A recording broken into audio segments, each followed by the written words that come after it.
ಎಲ್ಲರಿಗೂ ನಮಸ್ಕಾರ ಸ್ನೇಹಿತರೆ, ಎಲ್ಲರಿಗೂ ಕೂಡ ವೆಲ್ಕಮ್ ಬ್ಯಾಕ್ ಟು ಸಖತ್ ಸಮಾಚಾರ ಕನ್ನಡ ಯೂಟ್ಯೂಬ್ ಚಾನಲ್ಗೆ ನಿಮಗೆಲ್ಲರಿಗೂ ಪ್ರೀತಿಯ ಸ್ವಾಗತ.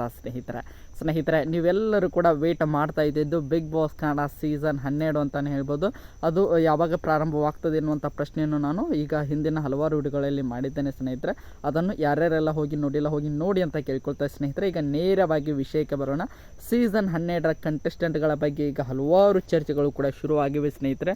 ಅವರು ಬಿಗ್ ಬಾಸ್ ಕನ್ನಡ ಸೀಸನ್ 12ಕ್ಕೆ ಬರ್ತಾರೆ, ಇವರು ಬರ್ತಾರೆ, ಆ ಫೇಮಸ್ ವ್ಯಕ್ತಿ ಬರ್ತಾರೆ, ಈ ಫೇಮಸ್ ವ್ಯಕ್ತಿ ಬರ್ತಾರೆ ಎನ್ನುವಂಥ ಪ್ರಶ್ನೆಗಳೀಗ ಇಡೀ ಎಲ್ಲ ಆನ್ಲೈನಲ್ಲಿ ಅಂದರೆ ಎಲ್ಲ ಒಂದು ಪ್ಲ್ಯಾಟ್ಫಾರ್ಮ್ಗಳಲ್ಲಿ ಚರ್ಚೆ ಆಗ್ತಾ ಇದೆ ಅಂತಲೇ ಹೇಳ್ಬೋದು. ಈಗ ನಾವು ಬಂದಿರುವಂತಹ ಮಾಹಿತಿ ಪ್ರಕಾರ ಸ್ನೇಹಿತರೆ, ನಮಗೆ ಬಂದಿರುವಂತಹ ಮಾಹಿತಿ ಪ್ರಕಾರ ಸೀಸನ್ 12ರ ಹೊಸ ಕಂಟೆಸ್ಟೆಂಟ್ ಆಗಿ ಯಾರು ಆಯ್ಕೆ ಆಗಿದ್ದಾರೆ ಎನ್ನುವಂಥ ಒಂದು, ಅಂದರೆ ಯಾರನ್ನು ನಮ್ಮ ಬಿಗ್ ಬಾಸ್ ತಂಡದವರು ಅಪ್ರೋಚ್ ಮಾಡಿದ್ದಾರೆ ಎನ್ನುವಂಥ ಒಂದು ಮಾಹಿತಿ ಸಿಕ್ಕಿದೆ ಸ್ನೇಹಿತರೆ. ಅದರ ಬಗ್ಗೆ ನಾನು ಕಂಪ್ಲೀಟ್ ಇನ್ಫಾರ್ಮೇಷನನ್ನು ಈ ಒಂದು ವಿಡಿಯೋದಲ್ಲಿ ನಿಮಗೆ ತಿಳಿಸ್ಕೊಡ್ತಾ ಹೋಗ್ತೇನೆ. ಅದಕ್ಕೋಸ್ಕರ ನೀವಿನ್ನು ನಮ್ಮ ಚಾನಲ್ಗೆ ಸಬ್ಸ್ಕ್ರೈಬ್ ಮಾಡ್ಕೊಂಡಿಲ್ಲ ಅಂದರೆ ಎಲ್ಲರೂ ಕೂಡ ಚಾನಲ್ಗೆ ದಯವಿಟ್ಟು ಸಬ್ಸ್ಕ್ರೈಬ್ ಮಾಡ್ಕೊಳ್ಳಿ. ಹಾಗೆ ಪಕ್ಕದಲ್ಲಿರುವಂತಹ ಬೆಲ್ ಐಕನ್ನ ಮಾತ್ರ ಯಾವುದೇ ಕಾರಣಕ್ಕೂ ಕ್ಲಿಕ್ ಮಾಡೋದನ್ನು ಮಾತ್ರ ಮರೀಲಿಕ್ಕೆ ಹೋಗಬೇಡಿ ಸ್ನೇಹಿತರೆ.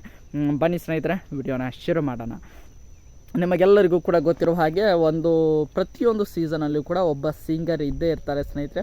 ಹೋದ ಸೀಸನಲ್ಲಿ ಕೂಡ ನಮ್ಮ ಹನುಮಂತ ಲಮಾನಿ ಅಂತಲೇ ಹೇಳ್ಬೋದು. ಅವರು ಈ ವೈಲ್ಡ್ ಕಾರ್ಡ್ ಆಗಿ ಎಂಟ್ರಿ ಕೊಡೋದ್ರ ಮೂಲಕ ಇಡೀ ಒಂದು ಕರ್ನಾಟಕದಲ್ಲಿ ಸಂಚಲನವನ್ನೇ ಸೃಷ್ಟಿ ಮಾಡಿ ಕಪ್ಗಳನ್ನು ಕೂಡ ತೆಗೆದುಕೊಂಡು ಹೋದರು ಸ್ನೇಹಿತರೆ. ಯಾಕಂದರೆ ಹಾಡಿಗೆ ಅಷ್ಟೊಂದು ಪವರ್ ಇದೆ ಅಂತಲೇ ಹೇಳ್ಬೋದು.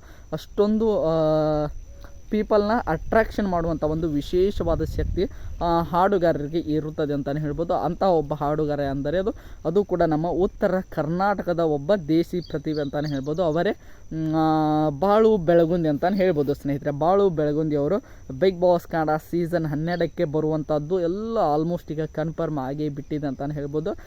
ಅವರನ್ನು ಬಿಗ್ ಬಾಸ್ ತಂಡ ಕೂಡ ಅಪ್ರೋಚ್ ಮಾಡಿದೆ ಸ್ನೇಹಿತರೆ. ಅದರ ಜೊತೆಗೆ ಇವರು ಉತ್ತರ ಕರ್ನಾಟಕದಲ್ಲಿ ತುಂಬಾ ಫೇಮಸ್ ಇದ್ದರು ಸ್ನೇಹಿತರೆ. ಅದಾದ ನಂತರ ಜಿ ಕನ್ನಡಕ್ಕೆ ಸರಿಗಮಪ ಅನ್ನುವಂಥ ಒಂದು ವಿಶೇಷವಾದ ಸಿಂಗಿಂಗ್ ಪ್ರೋಗ್ರಾಮ್ಗೆ ಆಯ್ಕೆ ಕೂಡ ಆದರು. ಅಲ್ಲಿ ಕೂಡ ಅವರು ತುಂಬಾ ಒಂದು ರೀತಿಯಾಗಿ ಹವಾವನ್ನೇ ಮೇಂಟೈನ್ ಮಾಡಿದ್ರು ಅಂತಲೇ ಹೇಳ್ಬೋದು. ಎಲ್ಲಿ ನೋಡಿದ್ರು ಅವರ ಸಾಂಗ್ಗಳೇ ಅಂತಲೇ ಹೇಳ್ಬೋದು. ಇಡೀ ಜಾನಪದವನ್ನು ತುಂಬಾ ಒಂದು ರೀತಿಯಾಗಿ ಪಾಪ್ಯುಲರ್ ಕೂಡ ಮಾಡಿದರು ಅಂತಲೇ ಹೇಳ್ಬೋದು. ಅಂಥ ಒಬ್ಬ ವ್ಯಕ್ತಿ ಬಿಗ್ ಬಾಸ್ ಕನ್ನಡ ಸೀಸನ್ 12ಕ್ಕೆ ನಮ್ಮ ಬಿಗ್ ಬಾಸ್ ತಂಡದವರು ಅಪ್ರೋಚ್ ಮಾಡಿದ್ದಾರೆ ಎನ್ನುವಂಥ ವಿಶೇಷವಾದ ಮಾಹಿತಿ ಬರ್ತಾ ಇದೆ ಸ್ನೇಹಿತರೆ. ಅದರ ಜೊತೆಗೆ ಇವರು ಬಂದರೆ ಕೂಡ ತುಂಬಾ ಚೆನ್ನಾಗಿರುತ್ತದೆ. ಯಾಕೆಂದರೆ ಇವರಲ್ಲಿ ತುಂಬಾ ಒಂದು ರೀತಿಯಾಗಿ ಇನ್ಸ್ಟಿಂಕ್ಟಾಗಿ ಒಂದು ಹಾಡನ್ನು ರಚನೆ ಮಾಡುವಂಥ ಕಲೆ ಇರುವುದರಿಂದ ಅದು ಬಿಗ್ ಬಾಸ್ ಮನೆಯಲ್ಲಿ ತುಂಬಾ ಹೆಲ್ಪ್ ಆಗ್ತದೆ ಸ್ನೇಹಿತರೆ. ಯಾರೋ ಒಬ್ಬರು ಬರೆದಿದ್ದ ಅನ್ನೋದನ್ನು ಹಾಡೋದರಲ್ಲಿ ಅಷ್ಟೊಂದು ಪ್ರಾಮುಖ್ಯತೆ ಬಿಗ್ ಬಾಸ್ ಮನೆಯಲ್ಲಿ ಬರುವುದಿಲ್ಲ. ಅವರೇ ಸ್ವಂತ ಹಾಡನ್ನು ರಚಿಸಿ ಅದನ್ನು ಕಂಪೋಸ್ ಮಾಡಿ ಅವರೇ ಹಾಡಿದಾಗ ಅವರಿಗೆ ವ್ಯಾಲ್ಯೂ ತುಂಬಾ ಜಾಸ್ತಿ ಆಗ್ತದೆ ನಮ್ಮ ಬಿಗ್ ಬಾಸ್ ಮನೆಯಲ್ಲಿ ಸ್ನೇಹಿತರೆ. ನೋಡ್ತಾ ಇರ್ಬೋದು ನೀವು, ಸೀಸನ್ 7ರಲ್ಲಿ ವಾಸುಕಿ ವೈಭವ್ ಅವರಾಗಿರ್ಬೋದು, ಸೀಸನ್ 5ರಲ್ಲಿ ಚಂದನ್ ಶೆಟ್ಟಿ ಅವರಾಗಿರ್ಬೋದು, ಹೇಗೆ ಇನ್ಸ್ಟಿಂಕ್ಟಾಗಿ ಸಾಂಗನ್ನು ರೆಡಿ ಮಾಡಿ ನಮ್ಮ ಕಿಚ್ಚ ಸುದೀಪ್ ಅವರನ್ನು ಮೆಚ್ಚಿಸಿದ್ರು ಅನ್ನುವಂತಹ ಒಂದು ವಿಶೇಷವಾದಂಥ ಒಂದು ಪ್ರೋಗ್ರಾಮನ್ನು ಕೂಡ ನೀವು ನೋಡೇ ಇರ್ತೀರ. ಅವರು ಯಾವ ರೀತಿಯಾಗಿ ಜನರ ಮನಸ್ಸನ್ನು ಕೂಡ ಗೆದ್ದರು. ಎಲ್ಲರೂ ಕೂಡ ಟಾಪ್ ಆಗಿ ಬಂದಂಥ ಒಬ್ಬ ವ್ಯಕ್ತಿಗಳು ಅಂತಲೇ ಹೇಳ್ಬೋದು ಸ್ನೇಹಿತರೆ. ಅದಕ್ಕೋಸ್ಕರ ಸೀಸನ್ 12ರಲ್ಲಿ ನಮ್ಮ ಬಾಳು ಬೆಳಗುಂದಿ ಅವರನ್ನು ಬಿಗ್ ಬಾಸ್ ಕನ್ನಡ ಸೀಸನ್ 12ರ ತಂಡ ಆಯ್ಕೆ ಮಾಡಿದ್ರೆ ತುಂಬಾ ಚೆನ್ನಾಗಿರುತ್ತದೆ ಸ್ನೇಹಿತರೆ.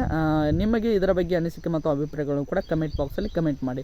ಈಗ ಸದ್ಯಕ್ಕೆ ಬಂದಿರುವಂಥ ಮಾಹಿತಿ ಪ್ರಕಾರ ಬಾಳು ಬೆಳಗುಂದಿ ಅವರನ್ನು ನಮ್ಮ ಬಿಗ್ ಬಾಸ್ ತಂಡ ಅಪ್ರೋಚ್ ಮಾಡಿದೆ. ಇನ್ನೂ ಕನ್ಫರ್ಮ್ ಆಗಿಲ್ಲ ಸೆಲೆಕ್ಟ್ ಆಗಿದ್ದಾರೆ ಅಥವಾ ಇಲ್ವಾ ಎಂಬುದನ್ನು. ನಿಮ್ಮ ಪ್ರಕಾರ ಮತ್ತೆ ಬೇರೆ ಯಾರು ಬರಬೇಕು ಎಂಬುದನ್ನು ಕಮೆಂಟ್ ಬಾಕ್ಸಲ್ಲಿ ಕಮೆಂಟ್ ಮಾಡಿ ಸ್ನೇಹಿತರೆ.